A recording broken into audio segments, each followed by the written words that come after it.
কোন সাধনে পাইব তোমায় গো নবীজি, কোন সাধনে পাইব তোমায়, বলেন কোন সাধনে পাইব তোমায় গো নবীজি, কোন সাধনে পাইব তোমায়। ও নবীরা খালিয়ার বেশে মাখাতি যারো দেশে গো, বকরি চড়াইতেন জঙ্গলায় গো নবীজি, কোন সাধনে পাইব তোমায়, বলেন কোন সাধনে পাইব তো নবীজি, কোন সাধনে পাইব তোমায়। জোরে জোরে বলেন না মারহাবা। এটা কিছু কিছু জায়গায় বেহুশ, যেমন বেহুশটা কেন বললাম? বেহুশ বলার কারণ হলো আমরা ঈদে মিলাদুন নবী করি, আর একদল সিরাতুন নবী করে। কথা কয় না? আরে জোরে। আজকে নবীর মিলাদ, আজকে নবীর আগমন, আজকে তো নবীর আদর্শ না। কথা বলেন। আজকে তো রাসূলের কর্মদিবস না, আজকে তো রাসূলের ইনস্ট্রাকশন দিবস নয়, আজকে রাসূলের আগমন। কি কথা বলে না? তো মিলাদ তো নবীর আগমনকে বোঝায়। সিরা ইহদিনাস সিরাতাল মুস্তাকিম আমরা সবাই জানি তো, কথা বল না কেন? সিরাত মানে হচ্ছে রাসূলের আদর্শ। রাসূল আমাদেরকে পৃথিবীতে এসে দিক নির্দেশনা দিয়েছেন, ইনস্ট্রাকশন দিয়েছেন, সঠিক রাস্তা দেখিয়েছেন। সঠিক রাস্তার মধ্যে সব ধরনের পজিটিভ দিক আছে এবং সঠিক রাস্তায় থাকার জন্য নেগেটিভ দিকগুলো তিনি আমাদেরকে চিহ্নিত করে দিয়ে গেছেন। এটাই তো সিরাত। কথা বলেন না? তো নবীজি আজকে আসছে, আমরা বেহুশ বিদায় নবীজি আজকে আসছে, আমরা আজকে নবীজির আগমনকে বরণ না করে নবীজির কর্মদিবস পালন করছি। এটা কি কখনোই কি সুস্থ মানুষের কাজ হতে পারে? পারে না। All praise is to Allah, সমস্ত প্রশংসা আল্লাহর জন্য। Love for Allah and hate for Allah, ভালোবাসাও আল্লাহর জন্য, ঘৃণাও আল্লাহর জন্য। আজকে আমরা এখানে বসেছি আল্লাহর হাবিবের প্রেমে, আল্লাহকে পাওয়ার জন্য। আরে জোরে। আমার কথা বুঝেন আপনারা? কি আপনি কিয়ামতের দিনের জন্য কোনো টেনশন করতে হবে না। রাসূলকে ভালোবাসেন তো? রাসূল জানিয়ে দিয়েছে তুমি যাকে ভালোবাসো তার সাথেই তুমি থাকবা। তাহলে আজকে যে আমরা উপস্থিত হয়েছি, এটা কি রাসূলের ভালোবাসার বহিঃপ্রকাশ না? আরো জোরে বলেন না, প্রকাশ কিনা? সম্মানিত উপস্থিতি, আমার দিকে তাকান। ইহুদি খ্রিস্টানেরা বন্ধু, খ্রিস্টানরা এখনো পর্যন্ত ঈদ করে। কেন করে জানেননি? খ্রিস্টানেরা এখনো পর্যন্ত ঈদ করে। কেন করে আপনারা জানেন না বন্ধু? ঈসা নবী যখন স্বর্গীয় খাবার চেয়েছিলেন, তার কওমের লোকেরা যখন বলছিল আপনি যদি নবী হয়ে থাকেন তাহলে আমাদের জন্য স্বর্গীয় কিছু খাবার এনে দেন, সঙ্গে সঙ্গে এক খাঁচা স্বর্গীয় খাবার এই পৃথিবীর বুকে চলে আসলো। ওই জিনিসটাকে কেন্দ্র করে খ্রিস্টানেরা এখনো পর্যন্ত ঈদ করতেছে। ঈদ শব্দটির পরিবর্তন করেনি। আল্লাহ ডেকে ডেকে বলে, বান্দা আমি তোমাদেরকে শ্রেষ্ঠ নবী দিয়েছি, তোমাদেরকে শ্রেষ্ঠ নবীর উম্মত বানিয়েছি। আমি তোমাদের জন্য পাঠিয়েছি সিরাজুম মুনীরা, তোমাদের জন্য পাঠিয়েছি উজ্জ্বল প্রদীপ, নূরুম মুবিন, সুস্পষ্ট আলো। আল্লাহ সে আলো পেয়ে কি করবো? আল্লাহ বলেছেন ফালিয়াফরাহু, তোমরা আনন্দ উৎসব করো। আনন্দ করলে লাভটা কি হবে? আল্লাহ বলেছেন হুয়া খায়রুম মিম্মা ইয়াজমাউন, এটা তোমাদের পুঁজি করা সম্পদ চাইতেও দামি। আর জোরে বলেন না সুবহানাল্লাহ। বন্ধুরে আমার, এই জন্য আমি ছোট্ট করে অনেক পুরনো একটা গজল ছিলাম। বন্ধু তার কারণ হলো গো, একটু মনটা দিয়ে শোনেন, আমাদের এই বাংলাদেশের বড় বড় শায়েখ, বড় বড় মৌলবীরা নবীজির মিলাদুন নবীকে বেদাত বলে ফতোয়া দেয়। তারা জানে না আব্দুল্লাহ ইবনে আব্বাস রাদিয়াল্লাহু তাআলা আনহু যখন পৃথিবীর বুকে আগমন করলেন, নূরানি শুভ আগমন হলো, পবিত্র বিলাদত মোবারক হলো। নবীজির বিলাদতের সঙ্গে সঙ্গে বন্ধু, যখন আব্দুল্লাহ ইবনে আব্বাস রাদিয়াল্লাহু তাআলা আনহু নবীজির আগমনকে কেন্দ্র করে উপস্থিত সবাইকে নিয়ে আজকে আমি আপনাদের সঙ্গে যেমন সুন্দর করে বলতেছি, ওই সময় কিন্তু এত সুন্দর পরিবেশ ছিল না। তারপরেও যেইটুকু ছিল এইটুকুতে বন্ধু নবীজির আগমন, নবীজির মিলাদ, নবীজির আগমন নিয়ে মিলাদ নিয়ে আলাপ আলোচনা করতেছেন। ঠিক এই মুহূর্তে আপনার আমার প্রাণের নবী সঙ্গে সঙ্গে এই পরিস্থিতিটা দেখতে পেলেন, দেখে সঙ্গে সঙ্গে জানিয়ে দিলেন, রে আব্দুল্লাহ ইবনে আব্বাস, আমার মিলাদ নিয়ে আলোচনা করতেছো, আমি নবীর জন্য, আমি নবীর পক্ষ থেকে তোমাদের জন্য সুপারিশটা ওয়াজিব হয়ে গেল। আরো জোরে বলেন না সুবহানাল্লাহ। আমি আল্লাহর কসম করে বলছি, বাংলাদেশের আহলুস সুন্নাত ওয়াল জামাতের অন্তর্ভুক্ত কোন আলেম, সে হোক মসজিদের মুয়াজ্জিন, হোক মসজিদের সানি ইমাম, হোক সে মসজিদের খতিব, যে পরিমাণ শিক্ষা সে অর্জন করে সেটার পরিধির মধ্য থেকে সে কথা বলে, কখনো সুন্নিরা মানুষকে খুশি করার জন্য কথা বলে না। ঠিক কিনা বলেন? দেখবেন বাংলাদেশের মধ্যে ইতিহাস খুঁজে দেখেন বন্ধু, চট্টগ্রামের সুন্নি, কুমিল্লার সুন্নি, ঢাকার সুন্নি জামাত, যত সুন্নি জামাতের আলেম ওলামা আছে সবার কণ্ঠস্বর দেখবেন একই রকম। কথা বলে না কেন? কিন্তু যারা নবীর বিদ্বেষী, নবীর মিলাদের বিদ্বেষ পোষণ করে, দেখবেন তাদের এক একজনের কথা এক এক রকম। আপনারা কি এগুলো খেয়াল করেন না? আরো জোরে বলেন, খেয়াল করেন কিনা? বন্ধুরে আমার, আমি আপনাদেরকে বলতে চাই, আব্দুল্লাহ ইবনে আব্বাস রাদিয়াল্লাহু তাআলা আনহু যখন নবীজির বিলাদত নিয়ে যখন আলোচনা করলো, নবীজি শুনে এত বেশি খুশি হলো, নবীজি সঙ্গে সঙ্গে বলে দিলেন, তোমাদের জন্য আমি নবীর সুপারিশ ওয়াজিব হয়ে গেল। আরো জোরে জোরে বলেন না সুবহানাল্লাহ। বন্ধু, আপনারা জানেন কিনা জানি না, আমি আবু বকর ওমরের প্রেম নিয়ে বন্ধু আমি একটা গজল লিখেছি, ছোট্ট করে একটু শোনাবো, শোনাবেন নি? এখানে দেয় না, আতর দিতে হবে এইভাবে। আমার শুনবেন নি গজলটা? আপনার পারলে আমার সাথে একটু গাইবেন, বেশি গাইব না, তারপরে আবার আলোচনায় ঢুকবো। ওগো নবীজি কেমন করে বলো তোমায় দেখি, ওগো নবীজি কেমন করে বলো তোমায় দেখি, আছো তুমি ওই মদিনায়, আছো তুমি ওই মদিনায়, সঙ্গে নিয়ে দুই প্রেমিক সাথী, কেমন করে বলো তোমায় দেখি, দেখার আশা আমার মনে পুষে রেখেছি আপন করে, বলেন দেখার আশা আমার মনে পুষে রেখেছি আপন করে, পাই যদি গো নবী তোমার দিদার, শীতল হবে মোর দুটি আখি, কেমন করে বলো তোমায় দেখি, বলেন ওগো নবীজি কেমন করে বলো তোমায় দেখি। মারহাবা বলেন না? গজলটা অনেক লম্বা, এটা লিখেছিও আমি, শুরু দিয়েছি আমি।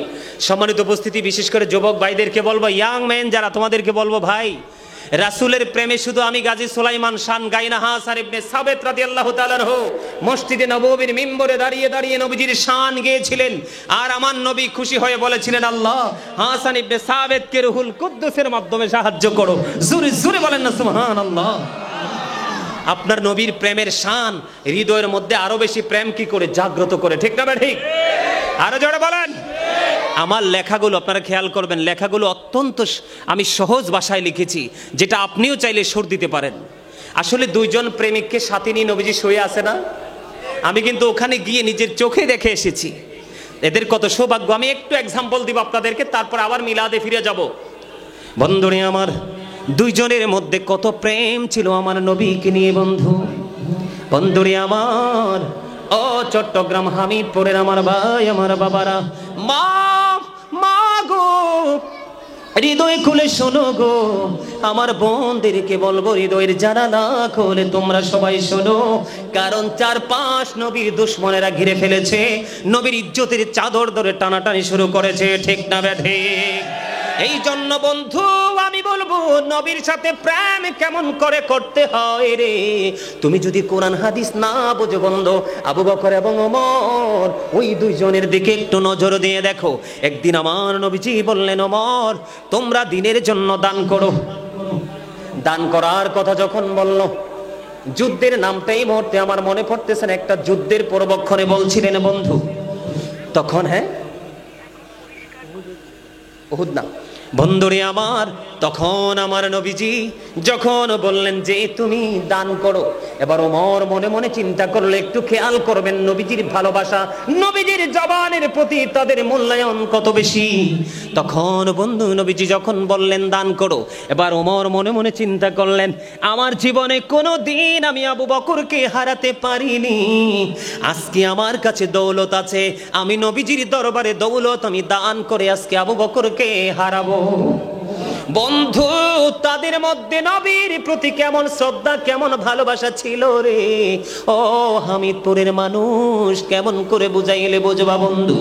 এবার আবু বকরও আসলেন তার সম্পদ নিয়ে, হযরত ওমরও আসলেন তার সম্পদ নিয়ে।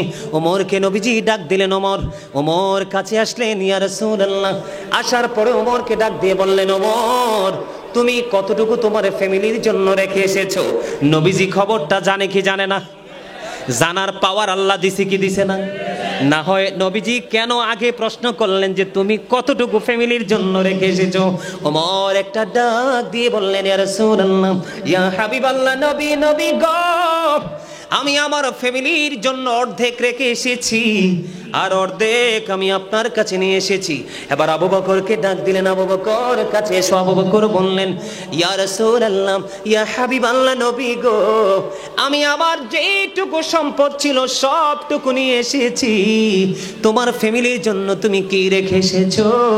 এবার হযরতে আবু বকর সিদ্দিক রাদিয়াল্লাহু তাআলা আনহু একটা ডাক দিয়ে বলল, ইয়া রাসূলুল্লাহ, ইয়া হাবিবাল্লাহ, নবী গো, আমি আমার ফ্যামিলির জন্য কিছু রাখিনি, আমি আল্লাহ এবং আল্লাহর হাবিবকে রেখে এসেছি।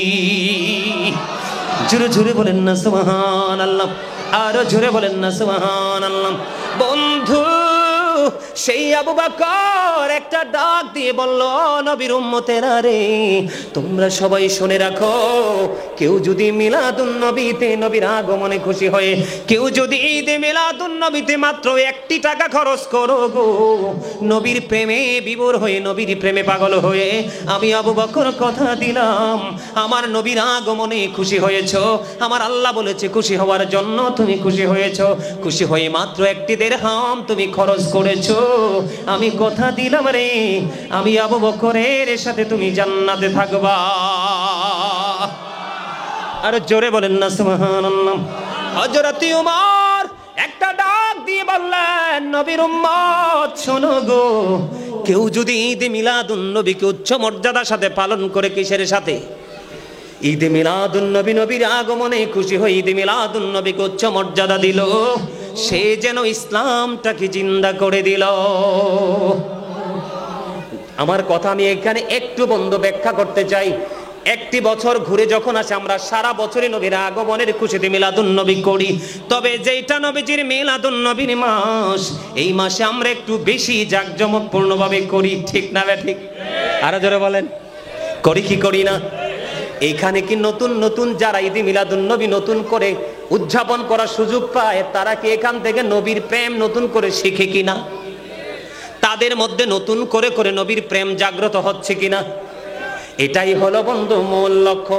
নবীকে চিনতে পারলে নবীর আদর্শ তোমার মধ্যে অটো চলে আসবে, নবী চিনতে না পারলে নবীর আদর্শ কখনোই তোমার মধ্যে আসবে না। হযরত ওসমান রাদিয়াল্লাহু তাআলা আনহু তিনি বলে দিয়েছেন বন্ধু, হযরত ওসমান রাদিয়াল্লাহু তাআলা আনহু তিনি জানিয়ে দিয়েছেন, ঈদে মিলাদুন নবীতে একটি দিরহাম যিনি খরচ করবে, উচ্চ মর্যাদার সাথে যিনি ঈদে মিলাদুন নবী পালন করবে, তিনি বললেন সে যেন বদর এবং হুনাইনের যুদ্ধে অংশগ্রহণ করলো। জোরে জোরে বলেন না সুবহানাল্লাহ। আপনি আমি বদর এবং হুনাইনের যুদ্ধ দেখছিনি, যাওয়ার সুযোগ আসেনি? না না না রে, যদিও বদর এবং হুনাইনের যুদ্ধ দেখিনি, যাওয়ার সুযোগ নেই। শুধু নবীজির আগমনে খুশি হইয়া বন্ধু মিলাদুন নবী তুমি পালন করো প্রাণ করে, তোমার আমল নামায় বদর এবং হুনাইনের যুদ্ধের সওয়াব চলে আসবে। আর জোরে বলেন না সুবহানাল্লাহ। বন্ধুরে আমার, হযরতে আলী ইসলামের চতুর্থ খলিফা, চিনেননি হযরতে আলীকে? ওমা বলতে পারেন না চিনি কি? আরে দেখলেই কি চিনা হয়? এমনি কি চিনা হয় না? শুধু কি দেখলেই প্র্যাকটিক্যালি চিনা হয়, পরিচিত হয়? না হয় কি পরিচিত হয় না? ওনাদেরকে যদি এই জীবনে আমরা নাও দেখি, তারপরেও তারা আমাদের কাছে চিরচেনা, ঠিক কিনা বলে? আরে জোরে। হযরত আলী রাদিয়াল্লাহু তাআলা আনহুর বয়ান শুনে আমি বড় অবাক। আমার নবীজি বলে গেছেন, I am a city of education, the gate of that city is Ali. আমার নবী বলেছেন আমি হলাম শিক্ষার শহর, আর সেই শহরের দরজা হলো আমার আলী। আমার নবীজি বন্ধু বলে গেছে যেমন, হযরত আলী রাদিয়াল্লাহু তাআলা আনহু তিনি বলে দিলেন, কেউ যদি মিলাদুন নবীতে একটি দিরহাম খরচ করে প্রাণপণ ভাবে খুশি হয়ে উদযাপন করে, তার মৃত্যু হবে ঈমানের সাথে, এবং কাল হাসরের দিন বিনা হিসাবে সে জান্নাতে যাবে। আপনারা মিলাদুন নবীতে আজকে খরচ করছেন কিনা? কথা বলে না? অনেক টাকা খরচ করেছেন, অনেক বিরিয়ানি করেছেন, মানুষকে খাইয়েছেন, টাকা খরচ হয়েছে কিনা? আপনারা জানেন না আমাদের দেশের কথিত মৌলবীরা, নবীর দুশমনেরা, ইয়াজিদের প্রেতাত্মারা নবীর প্রেমের গল্প নাকি তারা খুঁজে পায় না, কারণ নবীর প্রেমের গল্প প্রেম দিয়ে না খুঁজলে পাওয়াও যায় না, ঠিক না বে ঠিক? আর জোরে। আপনি যদি প্রেম করতে হয় কারো সাথে, তার চেয়ে বড় প্রেমিক আপনাকে আমাকে হতে হবে, তাহলেই সাকসেস হতে পারবো, না হয় না বন্ধু। হযরতে হাসান বসরি রাদিয়াল্লাহু তাআলা আনহু তিনি বলে দিয়েছে, আমার কাছে যদি উহুদ পাহাড় পরিমাণ যদি স্বর্ণ থাকতো গো, আমি আমার ওই উহুদ পাহাড় পরিমাণ স্বর্ণ নবীজির মিলাদে আমি খরচ করে দিতাম। জোরে জোরে বলেন না সুবহানাল্লাহ। আর জোরে বলেন সুবহানাল্লাহ। হযরতে মারুফে কারকি রাহমাতুল্লাহি আলাইহি তিনি জানিয়ে দিয়েছে, ঈদ মিলাদুন নবী যদি তুমি জাঁকজমক ভাবে আদায় করতে পারো, তুমি যদি পানির খাওয়ার তৌফিক থাকে পানি খাওয়াও, যদি তোমার রুটি খাওয়ানোর তৌফিক থাকে তুমি রুটি খাওয়াও, যদি তোমার বিস্কিট খাওয়ানোর তৌফিক থাকে তুমি বিস্কিট খাওয়াও, যদি তোমার পানি পান করিয়ে করানোর তৌফিক থাকে, তার মানে হলো যেটা দিয়ে তুমি পারো সেটা দিয়ে ঈদ মিলাদুন নবী তুমি পালন করো। খুশি হয়ে মানুষকে তাবারুক হিসাবে কিছু খাওয়ার ব্যবস্থা করে দাও। তিনি বলে দিয়েছেন, ওই ব্যক্তিগুলো যেমনি ভাবে পৃথিবীর বুকে নবীর প্রেমে বিভোর হয়ে তারা ঈদ মিলাদুন নবী পালন করেছে, বন্ধু তারা আল্লাহর প্রিয় বান্দাদের সাথে তাদের হাসর হবে। জোরে জোরে বলেন না সুবহানাল্লাহ। বন্ধু হযরত জালালউদ্দিন সৈয়দী রাহমাতুল্লাহি আলাইহি তিনি বলে দিয়েছেন, বন্ধু যেখানে মিলাদুন নবী হবে, যেই এলাকার মধ্যে মিলাদুন নবী হবে, কেউ যদি ঘরের ভিতরে যদি মিলাদুন নবী পালন করে, সেই এরিয়াটা পুরো আসমানি গজব থেকে আমার আল্লাহ মুক্ত রাখবে। জোরে জোরে বলেন না সুবহানাল্লাহ। কেন এটা হয় জানেন? এটা শুধু দেহেই মানুষ, কিন্তু আসলে ভিতরে আরেকটা মানুষ আছে। সেই মানুষটা আল্লাহর কোরআনের ভাষায় এই মানুষটার নাম হলো রূহ। কি ইংলিশে যদি আমি বলি এটাকে বলা হয় সোল, বাংলাতে যদি বলি এটাকে বলা হয় আত্মা। আল্লাহ বলেছেন, সে the soul is the order of my lord. Allah বলেছেন, কওলির রূহু মিন আমরি রব্বি, first tense, present tense, future tense. একদম ঠান্ডা মাথায় কথা আমার বুঝে নেবেন। অতীত, বর্তমান, ভবিষ্যৎ। যখন আমরা ছিলাম না পৃথিবীতে, তখনও ছিলাম ওই কোথায় আলমে আরোহায় রুহের জগতে। পৃথিবীতে এখনো আপনি আমি নাই। বাবা মাও জানে না, আপন স্বজন কেউ জানে না, তখনও কিন্তু আপনি আমি ওখানে ছিলাম। বাবা মায়ের মাধ্যমে যখন বডিটা তৈরি হলো মায়ের ওদরে, তখন ওখান থেকে ট্রান্সফার হয়েছে স্টেজ, এটা স্থান পরিবর্তন করেছে, প্লেসটাকে চেঞ্জ করেছে। এটা চলে আসলো কোথায়? পৃথিবীতে। দেহ এবং রুহু দুটো মিলে আমি মানুষ হয়ে পৃথিবীতে আসলাম। আসার পরে যখন আবার যাওয়ার সময় হবে, খেয়াল করবেন মাঝখানে একটা সময় দুটো এক, ফার্স্ট টাইমও আলাদা, লাস্ট টাইমও আলাদা। শেষে কিন্তু দেহ পৃথিবীতে, রুহু কিন্তু চলে গেছে। তখন কি বলা হয়?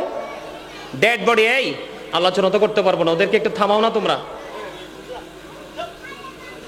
আপনারা কথা বলেন না, কথা বলার দরকার নেই, ছোট মানুষ তো বুঝে না। তাহলে দেহ থেকে যখন দেহে রুহু ছিল না, তখনও আমি সুলাইমান ছিলাম। যখন দেহ রুহু দুটো এক আছে, তখন আমি সুলাইমান আছি, আব্দুর রহিম আছে, আব্দুল জলিল আছে, আছে না নাই? কিন্তু যখন আবার এই দেহ থেকে রুহুটা আলাদা হয়ে যাবে, ডিভাইড হয়ে যাবে, তখন কিন্তু I am a dead, you are dead. আপনি আমি আমরা সবাই মৃত। এখানে আমি আপনাদেরকে একটা জিনিস বুঝাইতে চাইছি, সেই জিনিসটা হলো এইখান থেকে আপনি আমি কি বুঝতে পারলাম? মানুষের আসল সত্তা কি তার দেহ নাকি তার আত্মা? আত্মা। মানুষের আসল সত্তা হলো কি? তার আত্মা। দেহে যতক্ষণ রুহু আছে তখন আপনি আমি আছি, যখন থাকবে না তখন আপনি আমিও থাকবো। তো মানুষের আসল সত্তা যদি আত্মা হয়, তাহলে এখানে কি শুধু দেহ থাকবে নাকি দেহের মাঝে আত্মাটা সহ থাকবে? আত্মাটা সহ থাকবে। যদি আত্মাটা সহ এখানে রাখতে পারেন, তাহলেই সফলতা সম্ভব, অন্যথায় সফল হওয়ার কোনো সুযোগ নেই। আছে বন্ধুরে আমার, দাইলামি শরীফের মধ্যে এসেছে হাদিস খানা। হাদিসের রাবি হলেন হযরতে আনাস রাদিয়াল্লাহু তাআলা আনহু। আমার নবী, আপনার নবী, দু জাহানের বাদশা নবী, ইমামুল মুরসালিন, যাকে বলা হয় সিরাজুম মুনীরা, উজ্জ্বল প্রদীপ, নূরুম মুবিন, সুস্পষ্ট আলো, যাকে বলা হয় ইমামুল মুরসালিন, যাকে বলা হয় রাহমাতুল লিল আলামিন। ওই নবীজির আগমন উপলক্ষে আপনারা ঈদে মিলাদুন নবীর মাহফিল করাচ্ছেন। বন্ধু, কেউ যদি ওই নবীকে ভালোবাসিয়া প্রতিদিন যদি মাত্র 1000 বার দুরূদ পড়তে পারে রে, আমার নবীজি জানিয়ে দিয়ে গেছে, সে জান্নাত না দেখা পর্যন্ত তার মরণ হবে না। সেই নবীর আগমনে খুশি হব না বেজার হব? এটা আপনাদের ঈমানি দায়িত্ব বন্ধু। কারণ নবীকে ভালোবাসা ফরজ, নবীর আহলে বাইতকে ভালোবাসা ফরজ। নবীকে অন্তর দ্বারা, জবান দ্বারা, সাপোর্টের দ্বারা, নীরবতার দ্বারা, যে কোনো প্রসেস করে আপনি নবীর মান সম্মান যদি বিন্দু পরিমাণ ক্ষুণ্ণ করেন, তাহলে আপনি কুফরি করে ফেললেন, আপনার ঈমান থাকবে না। ও বন্ধু, নবীর মিলাদে সিরাত পালন করে এটা 100% নবীর সাথে বেয়াদবি। আরো জোরে বলেন, হুজুর কেন বললেন বেয়াদবি? সারা বছর তারা বন্ধু তাফসিরুল কোরআন মাহফিল করে। কি কোরআন মাহফিল? সারাটা বছর করে তাফসিরুল কোরআন মাহফিল। আর শুধু ঈদ মিলাদুন নবীতে করে বন্ধু সিরাতুন নবীর মাহফিল। কিছু বোঝা যায়নি এখান থেকে? আপনারা কিছু অনুভব করতে পারেননি? আমার দিকে তাকান, আমি দলিল ছাড়া কথা বলবো না বন্ধু। কোরআন শরীফে সূরা ইউনূস, সমস্যা কি? তোমরা দুজনে কি সমস্যা আছে? কিছু বলবা না? তাইলে একটু দয়া করে একটু চুপ থাকো বন্ধুরে আমার। সূরা ইউনূসের 58 নম্বর আয়াতে আল্লাহ রাব্বুল আলামিন বলেছেন, কুল হাবিব, আপনি বলে দেন। আল্লাহ রাব্বুল আলামিন আল্লাহর হাবিবকে ডেকে ডেকে বলতেছেন, বন্ধু আপনি জানিয়ে দেন, কুল বিফাদলিল্লাহি ওয়া বিরহমাতিহি ফাবিযালিকা ফালিয়াফরাহু হুয়া খায়রুম মিম্মা ইয়াজমাউন। আল্লাহু আকবার বলে আরো জোরে, আরো জোরে। আরে আপনাকে আমাকে জবানটা দিয়েছে আল্লাহ রাব্বুল আলামিন চা দোকানে বসে বসে। শপিং কমপ্লেক্সে বসে বসে, কোলাহল পরিবেশে গিয়ে, বেয়াইয়ের বাড়িতে গিয়ে, বন্ধুর বাড়িতে গিয়ে ভালো ভালো খাবার খাওয়ার জন্য নয়, এবং অপ্রাসঙ্গিক অগ্রহণযোগ্য কথা বলার জন্য নয়। আল্লাহ রাব্বুল আলামিন আপনাকে আমাকে জবান দিয়েছে। আল্লাহ বলেছেন ফাযকুরুনি আযকুরুকুম, আল্লাহ বলেছেন remember me then I will remember you. তোমরা আমাকে স্মরণ করো, আমি তোমাদেরকে স্মরণ করব। আওয়াজ তুলে বলেন সুবহানাল্লাহ। আল্লাহ রাব্বুল আলামিন আপনাকে আমাকে জবান দিয়েছে আল্লাহর জিকির করার জন্য। কিসের জন্য? এখন জিকির করতে হলে আপনি যেই কোনো কন্ডিশনে জিকির করতে চান আপনি পারেন। ফাযকুরুল্লাহ কিয়ামান, দাঁড়িয়ে দাঁড়িয়ে জিকির করো, ও কুউদান, বসে বসে জিকির করো, ওয়া আলা যুনুবিকুম, শুয়ে শুয়ে জিকির করো। তারপরেও জিকির বন্ধ করা যাবে? জিকির বন্ধ করলে আল্লাহর কিচ্ছু হবে না, লস হবে আপনার। কার? হাদিস শরীফের মধ্যে বন্ধু ছোট্ট একটা অংশ, অনেক লম্বা হাদিস। আল্লাহর হাবিব জানিয়ে দিয়েছে, কেউ যদি আল্লাহর জিকির করার জন্য আল্লাহর দিকে যদি এক হাত পরিমাণ যদি এগিয়ে আসে, আল্লাহ রাব্বুল আলামিন ওই বান্দার দিকে 2 হাত পরিমাণ এগিয়ে আসে। রে ছোট্ট গ্রামের মানুষ, আমার ভাই, আমার বাবারা, আমি আমার মা বোনদেরকে বলবো, বন্ধু হৃদয় খুলে শোনো, আমার নবী জানিয়ে দিয়েছে, আমার উম্মত প্রাণ খুলে তোমরা শোনো গো। যখন কোন উম্মত, কোন বান্দা আল্লাহর জিকির করার জন্য আল্লাহর দিকে হেঁটে হেঁটে আসে, আল্লাহ রাব্বুল আলামিন তখন আল্লাহর ওই বান্দার দিকে দৌড়ে ছুটে আসে। বলে হুজুর এটার এক্সাম্পল চাই। এক্সাম্পল তো দিতে হয়, আল্লাহকে তো কেউ দেখেননি, আল্লাহ রাব্বুল আলামিন যে এসেছে আপনি আমি এটা বুঝতেও পারি না। হুজুর তার এক্সাম্পল হলো আপনার আমার মাঝে আল্লাহওয়ালা লোক আছে না নাই? কথা বলেন।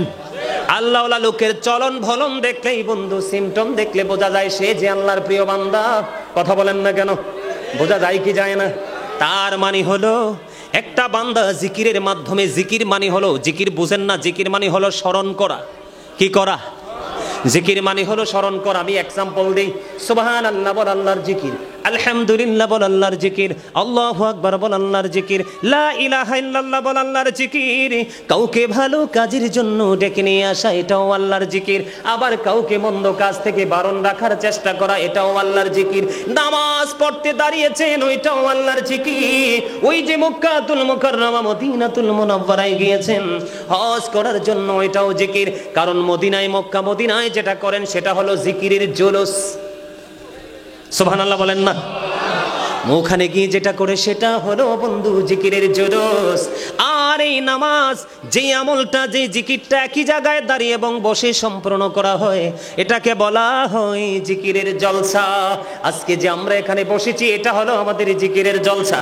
ঠিক কিনা বলেন? আর জোরে। আমি বলতে চেয়েছিলাম বন্ধু, আপনি আল্লাহর প্রিয় হওয়ার জন্য দৌড়ে হেঁটে হেঁটে আসছেন। আজকে আমরা জানি সবাই মাহফিলে আসছি। কোথায় আসছি? আমরা জানি আজকে আমরা মাহফিলে এসেছি। মূলত মাহফিল আমরা সবাই বলি, কিন্তু মূলত এটা হলো আল্লাহর জিকিরের জলসা। আমরা জিকির করতে এসেছি। ঠিক কিনা বলা? এটা হলো জিকিরের জলসা। হেঁটে হেঁটে এসেছেন, আল্লাহ আপনার দিকে দৌড়ে আসতেছে। তার মানে আপনি আল্লাহর যত কাছে যেতে চান তার চাইতে আগে আল্লাহ রাব্বুল আলামিন আপনাকে আল্লাহর কাছে নিয়ে যায়। আরো জোরে জোরে বলেন না সুবহানাল্লাহ। খবর ভালো লাগেনি শুনতে? আরো জোরে বলেন, ভালো লাগেনি শুনতে? জিকির, জিকির। এই যে আজকে মিলাদুন নবী, এটাও কিন্তু জিকির। এটা কি? মিলাদুন নবীতে আপনারা উপস্থিত হয়েছেন, এটাও কি জিকির? আমি আপনাদেরকে বলবো বন্ধু, আমি আপনাদেরকে ছোট্ট করে এক্সাম্পল দিলাম। আপনি সফল হতে হলে দেহ এবং রুহু দুটো মিলিয়ে কাজ করতে হবে, এবং এই দুটোকে মিলিয়ে সর্বপ্রথম নবীর সাথে প্রেমের ডুরি লাগাইতে হবে। কি করতে হবে? নবীজির সাথে প্রেমের ডুরি লাগাইতে হবে। কারণ নবীজির সাথে যখন আপনি প্রেমের ডুরি লাগাবেন, তখনই আপনি আল্লাহ রাব্বুল আলামিনকে পাওয়ার জন্য সঠিক পন্থাটা খুঁজে পাবেন। কারণ নবী ছাড়া সঠিক রাস্তা খুঁজে পাওয়ার কোনো সম্ভাবনা নেই। আসেনি? রাসূল ছাড়া সঠিক রাস্তা অবলম্বন করার কোনো সুযোগ আসেনি? নাই। বসেন, একজন চলে গেলে সামনে চলে আসবেন। আমার কথা আপনারা বুঝতেছেন? তাহলে জিকির করবেন তো? সারাক্ষণ শুধু ওয়াজ শুনবেন? মাঝে মাঝে বলবো একটু সুবহানাল্লাহ বলেন, বলবেন আলহামদুলিল্লাহ বলেন, বলবেন। আপনাদের কাজ এটাই। আর বাকি কাজ হলো মন দিয়ে শোনা। আজকে এসেছেন এখানে শোনার জন্য, কারণ শুনলেই বন্ধু আমল করা যায়, যায় কি যায় না? তা আমি আপনাদেরকে বলি, ঈদ মিলাদুন নবী, ঈদ মানে হলো কি? খুশি। ঈদ মানে হলো আনন্দ, ঈদ মানে হলো ফিরে আসা, ঈদ মানে হলো প্রত্যাবর্তন করা। আমরা ঈদে মিলাদুন নবী, তার মানে নবীজির আগমনে আমরা খুশি। ওই যে আমি সূরা ইউনূসের 58 নম্বর আয়াত তেলাওয়াত করেছি, আল্লাহ রাব্বুল আলামিন বলেছেন, কুল বিফাদলিল্লাহি ওয়া বিরহমাতিহি ফাবিযালিকা ফালইফরাহু হুয়া খায়রুম মিম্মা ইয়াজমাউন। আল্লাহ রাব্বুল আলামিন বলে দিয়েছে, হাবিব আপনি জানিয়ে দেন, তোমরা যে আল্লাহর নিয়ামত পেয়েছো, আল্লাহর ফজল পেয়েছো, আল্লাহর পক্ষ থেকে আসা রহমত পেয়েছো, এই আনন্দ সেই রহমত পেয়ে, আল্লাহর ফজল পেয়ে ফালিয়াফরাহু, তোমরা আনন্দ উৎসব করো। সুবহানাল্লাহ বলেন না, আরো জোরে বলেন না। কে বলতেছে? এখন এই জন্য আমি সূরা আম্বিয়া থেকে ছোট্ট একটা আয়াত তেলাওয়াত করেছি। এই আয়াতটা সবার মুখস্থ, সবার মুখস্থ। ওয়ামা আরসালনাকা ইল্লা রাহমাতাল লিল আলামিন। আল্লাহ রাব্বুল আলামিন আমাদের নবীকে সমস্ত সৃষ্টি জগতের জন্য রহমত হিসাবে পাঠাইছে। তাহলে এদিকে আল্লাহর হাবিব আমাদের জন্য রহমত। আল্লাহ রাব্বুল আলামিন বলেছেন, এই রহমত পেয়ে তোমরা আনন্দ উৎসব করো। হুজুর এই আনন্দ উৎসব করলে কি লাভ হবে? আজকে মুরাদপুরের মানুষ, আপনাদের এই জায়গাটার নামটা কি? হামিদপুর। এই হামিদপুরের মানুষ আপনারা যে আজকে আনন্দিত হয়েছেন, নবীজির আগমনে কাদা হয়ে গেছে বৃষ্টি পড়ে, তারপরও আপনারা থেমে থাকেননি। আমি জানি চট্টগ্রামের মানুষ মাঠে যদি ওয়াজ না করাইতে পারে মসজিদে করাবে, মসজিদে না পারলে অন্য কোথাও করাবে, কিন্তু নবীর প্রেমের বাগান ভাঙবে না। এটা হলো চট্টগ্রামবাসীর সবচেয়ে বড় একটা গুণ, যেটা আমি প্র্যাকটিক্যালি দেখেছি। এই জন্য আমার সবচেয়ে প্রিয় জায়গা চট্টগ্রাম। শুধু আমি নয়, বাংলাদেশের অসংখ্য আলেম কাল হাসরের ময়দানে এই চট্টগ্রামবাসীর জন্য আল্লাহর কাছে দরখাস্ত করবে, কারণ চট্টগ্রামের মধ্য থেকে মানুষ ভালোবাসার নতুন একটা প্রাণ খুঁজে পায়। বন্ধুরে, আমার ইতিহাস করেছে, চট্টগ্রামের মানুষ জুলুস করে, বলে হুজুর এই জায়গাটাতে কেন আসতেন? আসার কারণ হলো আমি যে খুশি হব, আনন্দ হব, আমার বেনিফিটটা কি? আল্লাহ রাব্বুল আলামিন বলেছেন, হুয়া খায়রুম মিম্মা ইয়াজমাউন। আল্লাহ রাব্বুল আলামিন জানিয়ে দিয়েছে, এই যে আনন্দ উল্লাস করা, এটা তোমাদের পুঁজি করা সম্পদ চাইতে দামি। আর জোরে বলেন না সুবহানাল্লাহ। একটা বাবা মার কাছে তার ধন সম্পদ সব কিছুর চাইতে দামি হলো তার সন্তান। বন্ধু, সূরা শুআরা, কোরআন শরীফের 19 পারা সূরা শুআরা 88 এবং 89 নাম্বার দুইটা আয়াত যদি ছোট্ট ছোট্ট দুইটা আয়াত যদি পড়েন, আপনারা বুঝতে পারবেন কাল হাসরের দিন আপনার ধন সম্পদ সন্তান সন্ততি কোনো উপকারে আসবে না, কিন্তু নবীর প্রেম কোনোদিন বিফলে যাবে না। কারণ বলো বন্ধু, আমি আপনারা আমার দিকে তাকান, এখান থেকে একটা অন্য জায়গা থেকে একটা হাদিস আমি যুক্ত করতে চাই। অনেকগুলো হাদিস গ্রন্থে এই হাদিসটা এসেছে বন্ধু। একদিন একজন এক ব্যক্তি এসে প্রশ্ন করলেন, ইয়া রাসূলুল্লাহ, ইয়া হাবিবাল্লাহ, নবী, নবী গো, ও প্রাণের নবী, জানতে বড় মনে চায় গো, কিয়ামত কখন হবে গো নবী? আমার নবী ডাক দিয়ে বললেন, কিয়ামতের জন্য তুমি কি প্রস্তুতি নিয়েছো? ইয়া রাসূলুল্লাহ, ইয়া হাবিবাল্লাহ, নবী, নবী গো, আমি কিয়ামতের দিনের জন্য কোনো প্রস্তুতি নিতে পারিনি, তবে আমি আল্লাহ এবং আল্লাহর হাবিবকে ভালোবাসি। বন্ধু, এই কথাটা বলতে দেরি রে, আমার নবী সঙ্গে সঙ্গে জানিয়ে দিলেন, তুমি যাকে ভালোবাসো তার সাথেই তুমি থাকবা। আর জোরে বলেন না সুবহানাল্লাহ। আপনারা কি নবীকে পাইতে চান না? নবী ছাড়া কোনো উপায় নাই, নবী ছাড়া কোনো গতি নেই, নবীর সুপারিশবিহীন কোনো উম্মত জান্নাত তো থাক দূরের কথা, জান্নাতের গন্ধ বন্ধু পাবে না। এই জন্য আমাদের আলা হযরত অত্যন্ত চমৎকার ভাবে বলে দিয়েছেন। আলা হযরত বলেছেন, খালিকি কুল্লি আপিকু মালিকি কুল বানা দিয়া, দোনো জাহান आपके कब्जा इख्तियार में জোরে জোরে বলেন না মারহাবা এখনো মজা হয় না মারহাবাটা এখনো মজা হয় না জোরে বলেন না মারহাবা আর জোরে বলেন মারহাবা আর জোরে বলেন মারহাবা